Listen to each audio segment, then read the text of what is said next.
Assalamualaikum warahmatullahi wabarakatuh. Selamat siang Bapak Ibu serta Mas-Mas dan Mbak sekalian. Di pertemuan minggu ini saya akan masuk ke materi 1 yaitu tentang review algoritma. Nah, review algoritma ini terdiri dari definisi algoritma serta bagaimana cara penyajian dari algoritma. Nah, algoritma sendiri itu merupakan suatu kunci utama di dalam bidang ilmu komputer dan informatika, di mana di sini banyak cabang ilmu dari ilmu komputer yang diacu dalam suatu terminologi algoritma. Contohnya adalah rekayasa perangkat lunak atau software engineering serta struktur data. Kemudian apa itu algoritma? Algoritma itu berasal dari kata algorithm yang artinya adalah proses menghitung. Kemudian kata algorithm ini berasal dari nama penulis buku Arab yang sangat terkenal, yaitu Abu Ja'far Muhammad Ibnu Musa al-Khwarizmi. Definisi dari algoritma sendiri itu di sini ada 2 definisi. Yang pertama itu adalah urutan langkah-langkah yang bersifat logis yang bertujuan untuk menyelesaikan masalah yang tersusun secara sistematis. Kemudian di sini definisi yang kedua itu adalah urutan logis dalam pengambilan keputusan untuk memecahkan suatu masalah. Jadi intinya algoritma itu adalah langkah-langkah terurut yang bersifat logis yang mana di sini untuk pengambilan keputusan atau penyelesaian masalah yang dilakukan secara sistematis. Ciri-ciri dari suatu algoritma itu ada 5. Yang pertama, algoritma itu harus memiliki input atau masukan. Nah, masukan di dalam suatu algoritma itu bisa berupa nilai 0 atau lebih. Atau di sini inputnya itu bisa 0 input atau lebih dari 0, bisa 1, 2, 3, dan seterusnya. Kemudian di dalam algoritma itu juga harus ada output atau keluaran. Nah, di sini output atau keluaran dalam suatu algoritma itu minimal diharuskan mempunyai 1 buah output atau 1 buah keluaran.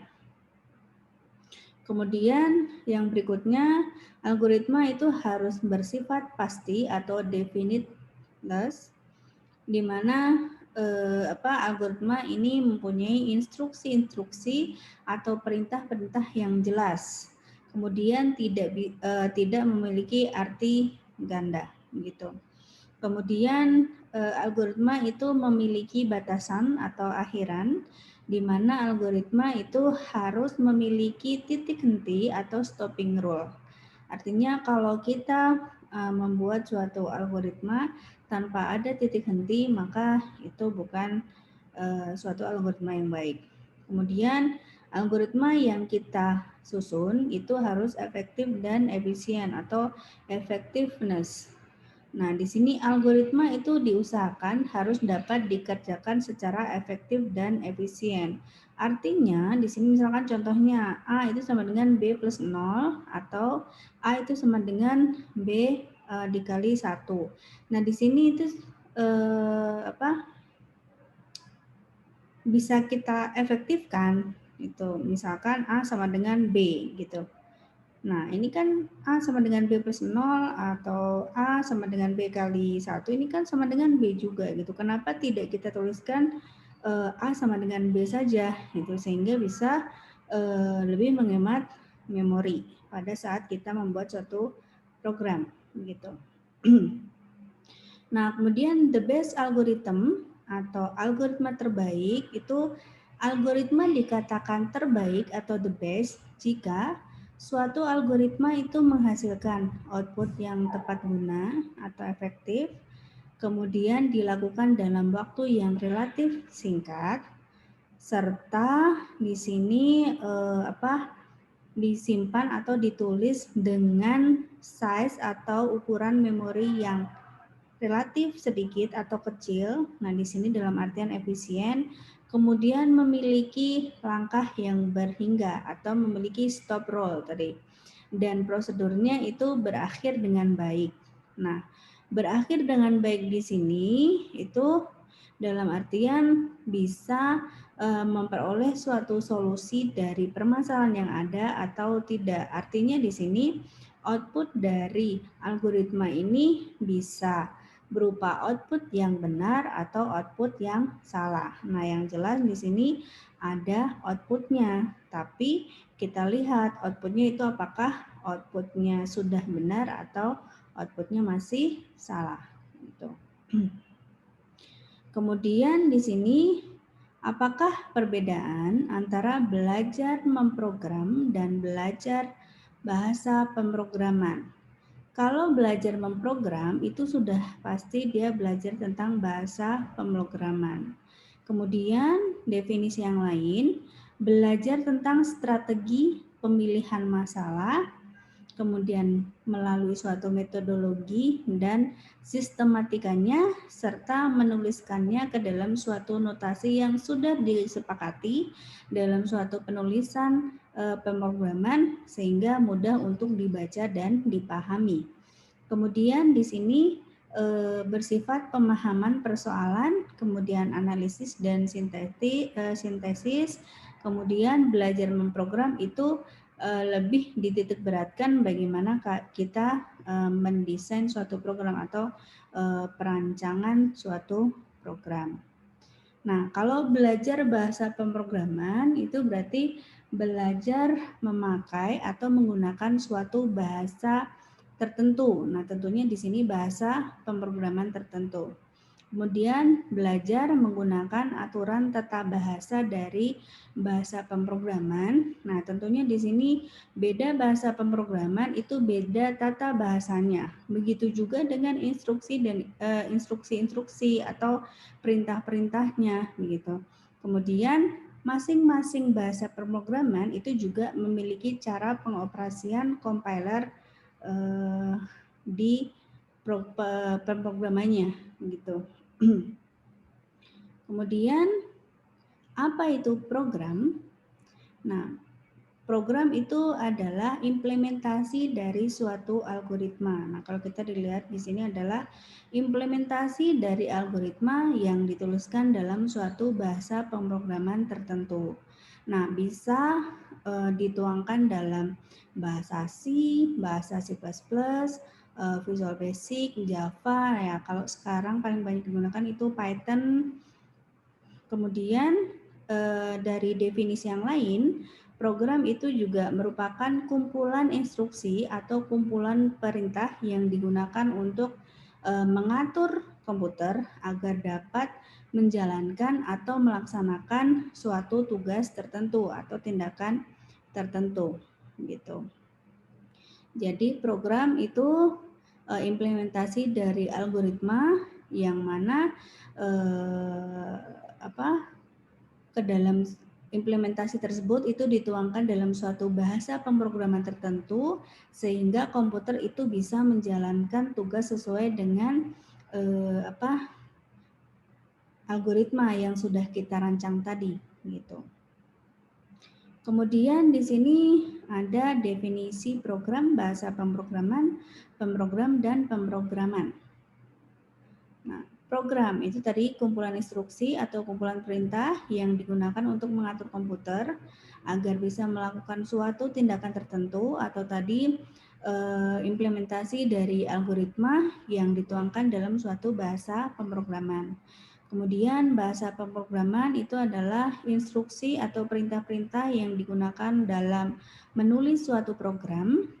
Kemudian pemrogram atau programmer ini lebih ke pelaku yang membuat suatu program atau orang yang membuat program komputer.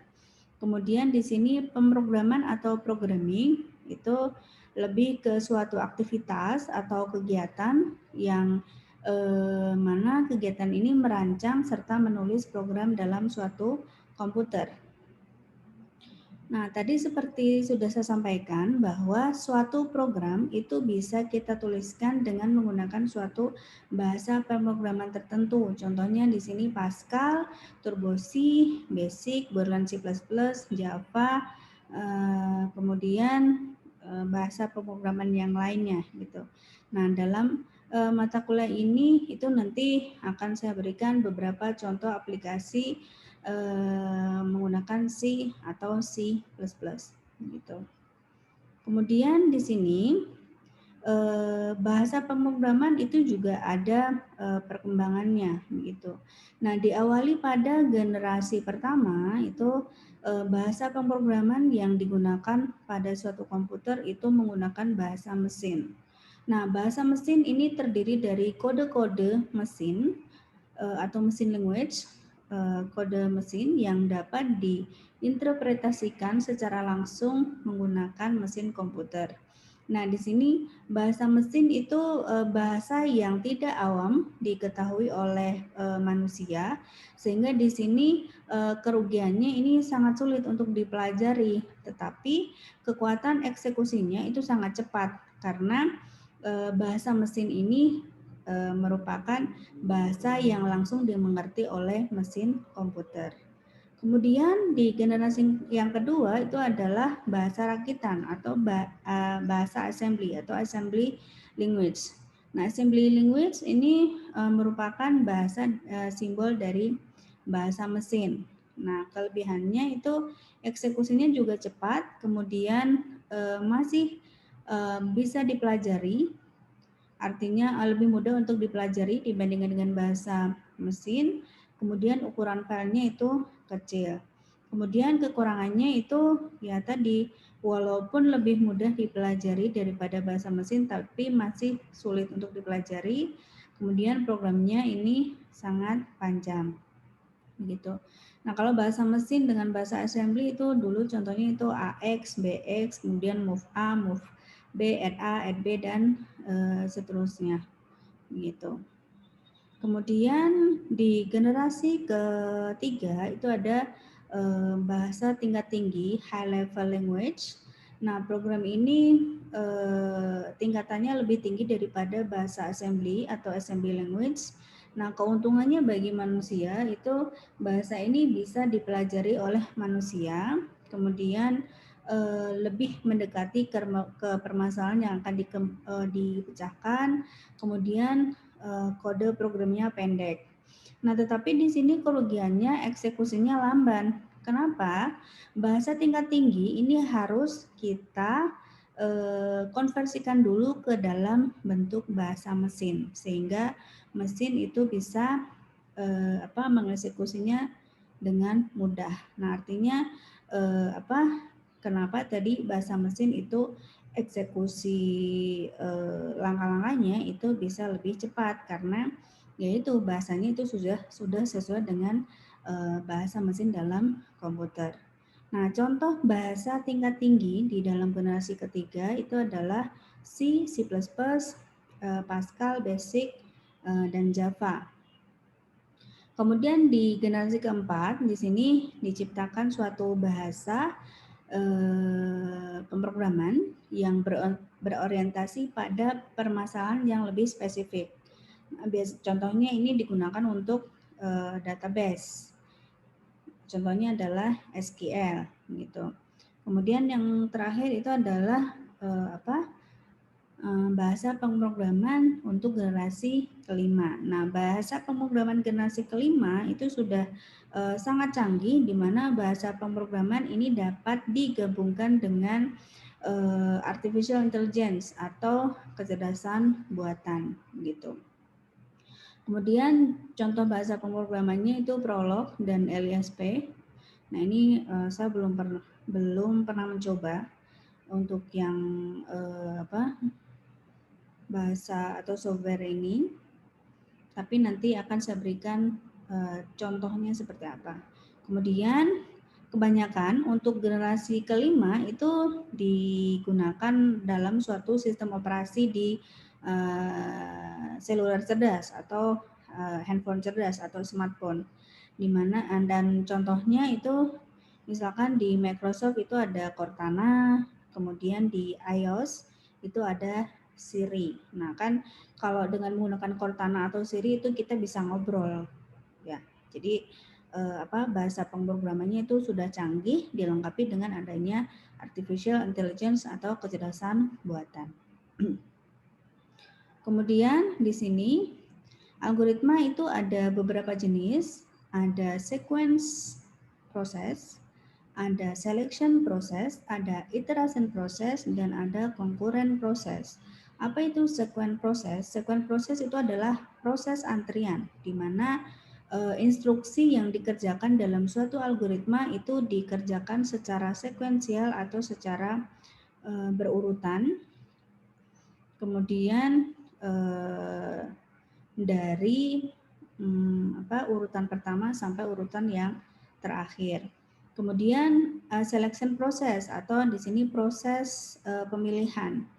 Nah, di algoritma ini jenis seleksi proses itu instruksi-instruksi atau perintah-perintah yang digunakan dalam suatu algoritma itu dikerjakan jika algoritma yang kita buat itu memenuhi kriteria tertentu. Misal mana yang akan kita prioritaskan dari instruksi-instruksi program yang sudah kita buat gitu. Jadi ini berdasarkan prioritas. Kemudian ada juga iteration proses. Nah, iteration proses ini proses pengerjaan algoritma itu dikerjakan selama memenuhi suatu kondisi tertentu. Nah, biasanya di sini itu berhubungan dengan pengulangan. Nah, kalau yang selection ini biasanya kalau di dalam suatu program itu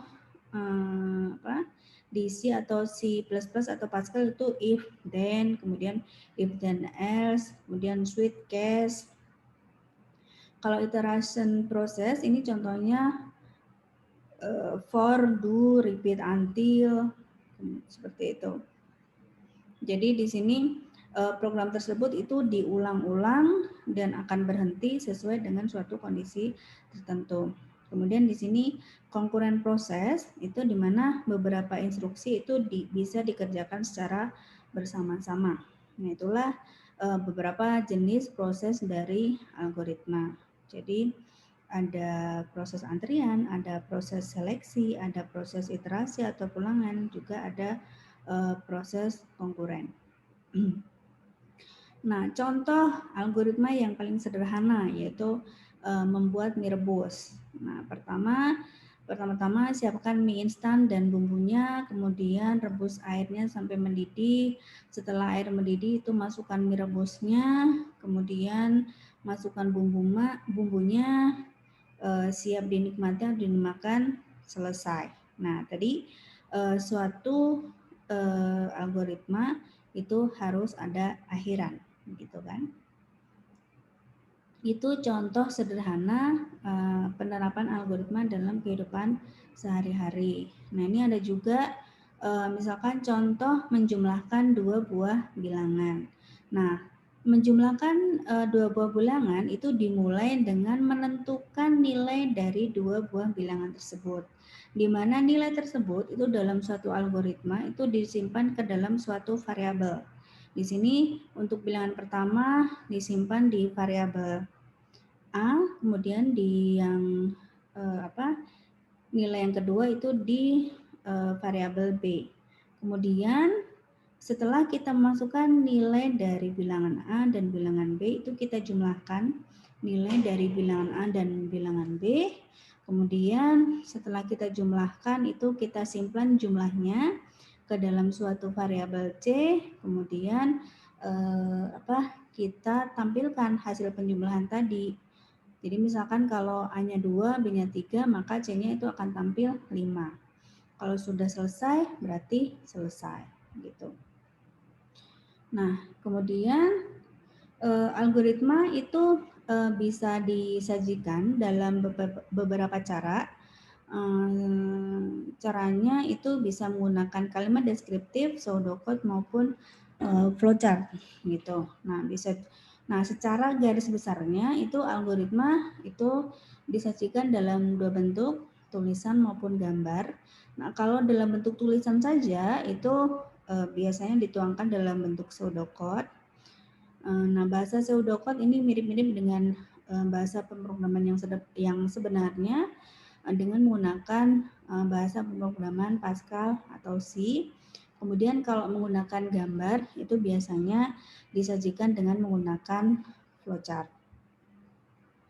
Nah, ini contoh penggunaan atau penyajian algoritma dalam bentuk pseudocode. Nah, ini berupa awalan saja gitu. Nah, untuk lebih lengkapnya itu saya jelaskan di pertemuan selanjutnya. Nah, ini contoh menjumlahkan dua buah bilangan sama seperti yang tadi itu ada input A, input B. Ini berarti masukkan nilai A, masukkan nilai B. Kemudian jumlahkan nilai A dan B dan masukkan ke variabel C, output C. Maka ini tadi tampilkan nilai C. Ini kalau kita tampilkan suatu algoritma dengan menggunakan pseudocode. Nah, contoh yang awal tadi, yang ada bagan-bagannya tadi, itu kalimat deskriptif. Nah, kalimat deskriptif itu adalah kalimat-kalimat yang lebih mengacu ke dalam langkah-langkah yang bisa dimengerti dengan mudah oleh manusia, gitu. Kemudian berikutnya itu dengan menggunakan flowchart. Nah, kalau flowchart ini merupakan bagan alir yang mana di sini itu berisi suatu blok-blok. Blok-blok tadi itu disusun secara terurut sehingga bisa menyelesaikan suatu masalah gitu. Nah, tujuannya menggunakan flowchart ini adalah memudahkan kita dalam melakukan pengecekan bagian-bagian dalam menganalisis suatu masalah gitu. Nah, jenis-jenis flowchart ini salah satunya adalah flowchart system, di mana diagram alir dari suatu flowchart system itu menggambarkan suatu peralatan komputer yang digunakan dalam proses pengolahan data atau yang berhubungan dengan peralatan tersebut. Nah, contohnya di sini sistem untuk ujian menggunakan komputer gitu. Jadi yang pertama data jawaban ujian, kemudian koreksinya seperti apa. Dari koreksi ini ada daftar koreksi ujian, ada file utama ujian dan seterusnya, sehingga mahasiswa ini bisa menerima laporan hasil ujian. Nah, tentunya di sini harus dikerjakan secara terurut dan berdasarkan pada kondisi yang ada. Kemudian ada flowchart program. Nah, kalau flowchart program ini hubungannya dengan menggambarkan urutan logika dari suatu prosedur pemecahan suatu masalah. Nah, ini diawali dengan mulai, kemudian masukkan nilai X, nilai 1 ke X, kemudian apakah nilai X ini lebih lebih kecil sama dengan 5 atau tidak. Nah, misalkan kalau di sini iya berarti cetak algoritma, kalau tidak berarti lanjutkan sampai nilainya itu lebih kecil dari 5. Kalau sudah selesai, selesai. Nah, kemudian simbol-simbol flowchart atau bagan alir yang sering digunakan itu terlihat seperti tabel di samping. Nah, ini beberapa contohnya simbolnya itu di sini yang pertama adalah flow direction symbol. Nah, kalau kita menggunakan suatu algoritma dengan menggunakan bagan alir itu tentunya harus kita arahkan si bagan-bagan tersebut. Jadi apakah dari atas ke bawah, dari bawah ke atas, dari kanan ke kiri atau dari kiri ke kanan.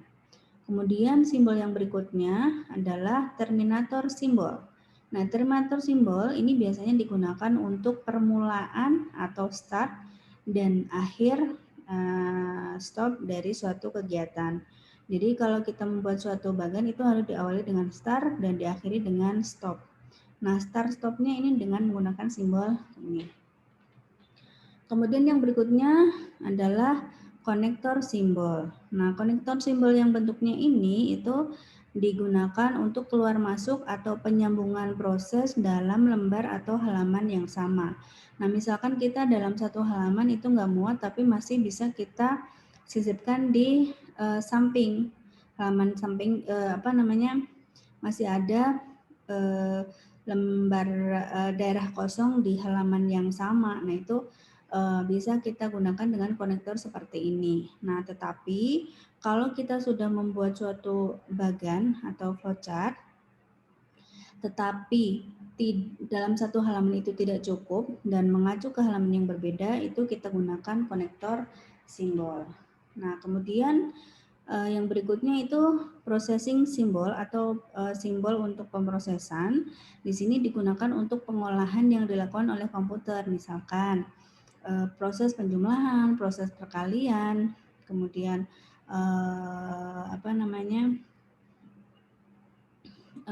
proses logika dan sebagainya.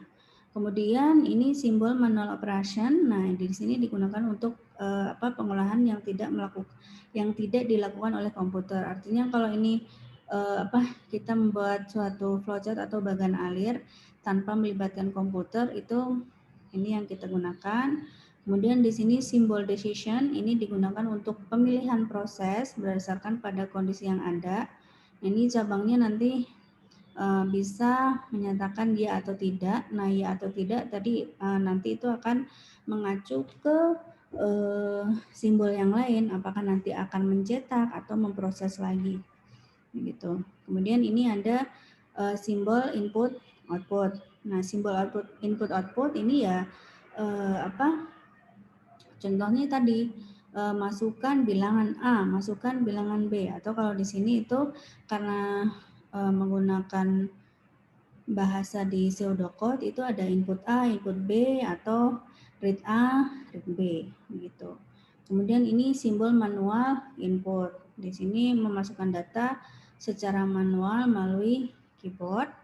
Kemudian ini simbol preparation digunakan untuk persiapan penyimpanan dari tempat pengolahan ke dalam storage. Nah, ini simbol predefined process. Biasanya kalau di dalam algoritma yang digunakan itu menggunakan prosedur.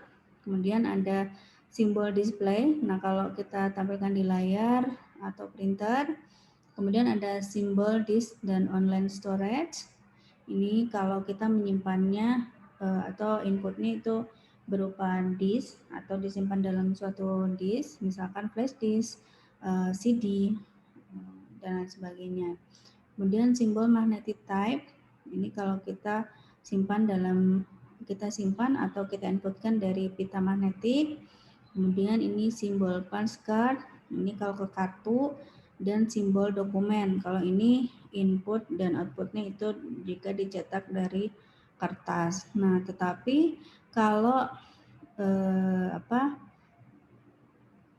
flowchart yang sering kita gunakan itu biasanya melibatkan komputer, sehingga ya simbol-simbolnya itu yang paling sering digunakan itu yang di bagian ini kalau saya bilang ini di tabel pertama gitu. Nah, untuk belajar mandiri Bapak Ibu dan Mas-mas kalian itu silahkan cari contoh-contoh penggunaan pseudocode dan flowchart pada bidang bisnis. Jadi carilah contoh-contoh penggunaan algoritma dengan menggunakan pseudocode dan flowchart yang hubungannya itu ada dengan bidang bisnis. Misalkan menghitung gaji karyawan, kemudian menghitung keuntungan kerugian suatu produksi, dan lain sebagainya. Nah, jika ada pertanyaan, silahkan ditanyakan melalui grup WA yang sudah saya buat. Nanti akan kita diskusikan atau kita interaksikan di situ. Terima kasih. Selamat siang. Wassalamualaikum warahmatullahi wabarakatuh.